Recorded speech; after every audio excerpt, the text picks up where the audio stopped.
Perkenalkan, nama saya Agnes Tesalonika Birahim dengan nomor induk mahasiswa 190510117. Di video kali ini saya akan menjabarkan jawaban-jawaban ujian akhir semester mata kuliah Hukum Lingkungan dengan dosen pengumpu Sir Primus Ariesam SH.MH. Nomor 1. Apakah makna filosofi implementasi konstitusi, bumi, air, dan kekayaan alam yang terkandung di dalamnya telah tercapai di Indonesia pada saat ini? Adakah jaminan bahwa kekayaan alam akan mendatangkan manfaat bagi generasi saat ini dan mendatang apabila kekayaan alam ini tidak mengalami kerusakan akibat eksploitasi yang tidak terencana dan melanggar Undang-Undang PPLH? Makna filosofi implementasi konstitusi, bumi, air, dan kekayaan alam yang terkandung di dalamnya termuat dalam UU 1945 pasal 33 ayat 3. Jaminan bahwa kekayaan alam yang terkandung di dalamnya telah tercapai, menurut saya jaminan tersebut belum tercapai semuanya karena melihat banyak permasalahan atau kasus mengenai lingkungan hidup yang terjadi di Indonesia. Jika dilihat dari aturan hukum yang ada, seharusnya ada hubungan timbal balik antara pemerintah dan masyarakat dalam penerapan aturan mengenai lingkungan hidup, agar supaya aturan yang telah dibuat dapat terlaksana dan jaminan mengenai kekayaan alam yang terkandung di dalamnya dapat tercapai. Jaminan yang mendatangkan manfaat pada saat ini dan mendatang, menurut saya, jika tidak mengalami eksploitasi, mungkin akan lebih banyak mendatangkan manfaat bagi lingkungan, dan jika diselingi dengan penerapan mengenai pencegahan kerusakan lingkungan hidup ditambah dengan reboisasi dan rehabilitasi lahan, mungkin kedepannya akan mendatangkan manfaat yang besar bagi lingkungan tersebut, dan lingkungan tersebut dapat dikategorikan sebagai lingkungan yang baik.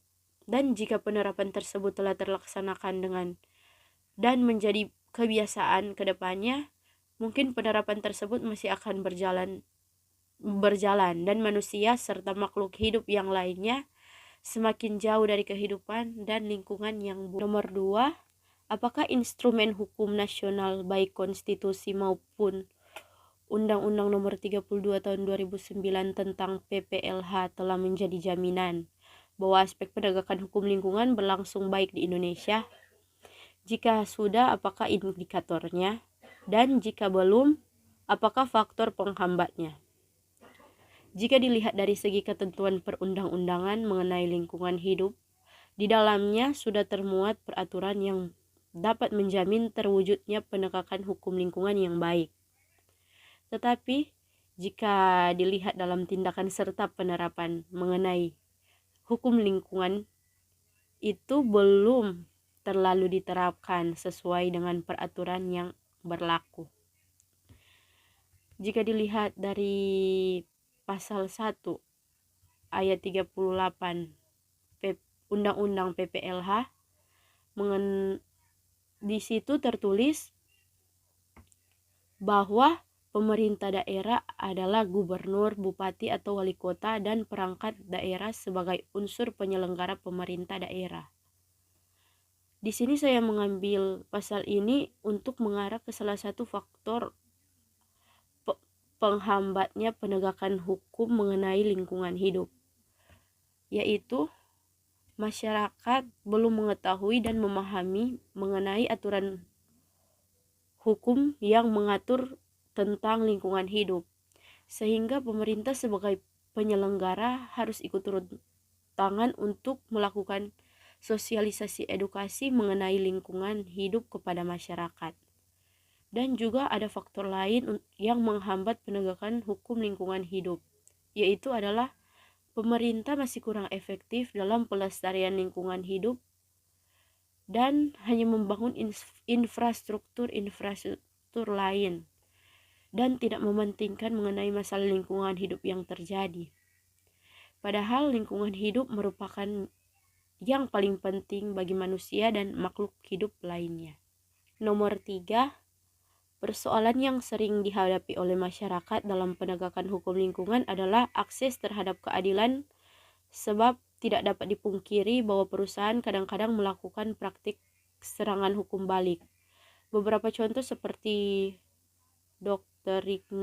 Rignolda Jamaluddin dari Yayasan Kelola Manado divonis bersalah oleh Pengadilan Negeri Manado dengan amar putusan melakukan pencemaran nama baik perusahaan Newmont, serta kasus Jul Takaliwang dari Yayasan Suara Nurani yang divonis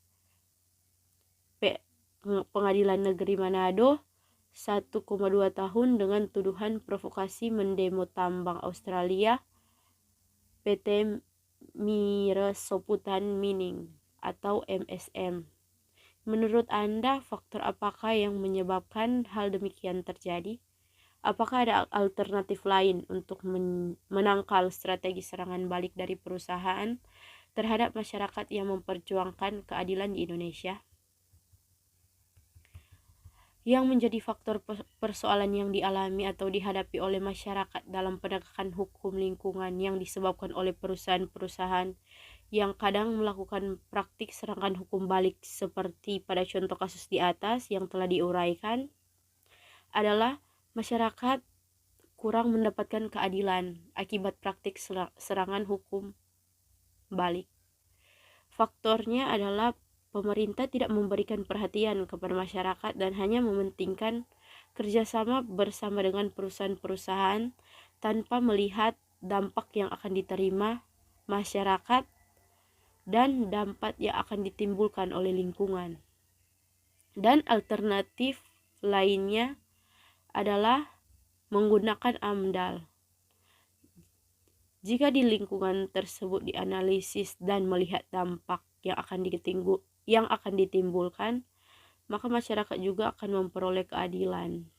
Nomor 4, menurut Anda apakah yang perlu dilakukan oleh pihak perusahaan jika AMDAL-nya bertentangan dengan rencana tata ruang wilayah? Misalnya PT MSM yang mendapat sorotan karena merencanakan pembuangan tailing ke Teluk Rinondoran dan memicu keresahan warga masyarakat Minut dan Kota Bitung. Menurut saya, perusahaan harus menimbang kembali dengan melihat masalah yang terjadi. Karena AMDAL ditetapkan atas suatu rencana kegiatan konkret atau suatu rencana proyek tertentu. Dan AMDAL merupakan sistem hukum lingkungan yang diambil secara nasional. Seperti yang kita tahu, AMDAL adalah analisis mengenai dampak lingkungan.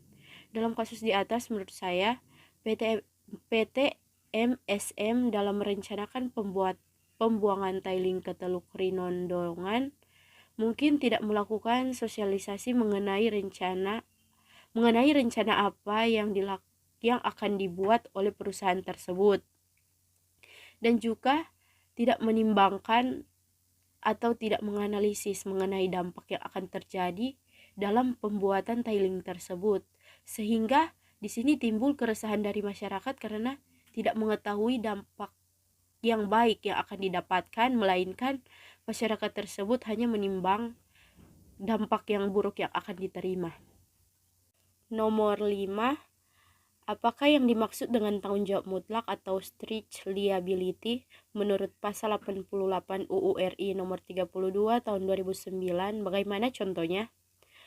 Tanggung jawab mutlak menurut pasal 88 yang tercantum dalam Undang-Undang nomor 32 tahun 2009 sebagai berikut: setiap orang yang tindakannya, usahanya dan atau kegiatannya menggunakan B3, menghasilkan dan atau mengelola limbah B3 dan atau menimbulkan ancaman serius terhadap lingkungan hidup, bertanggung jawab mutlak atas kerugian yang terjadi tanpa perlu pembuktian unsur kesalahan.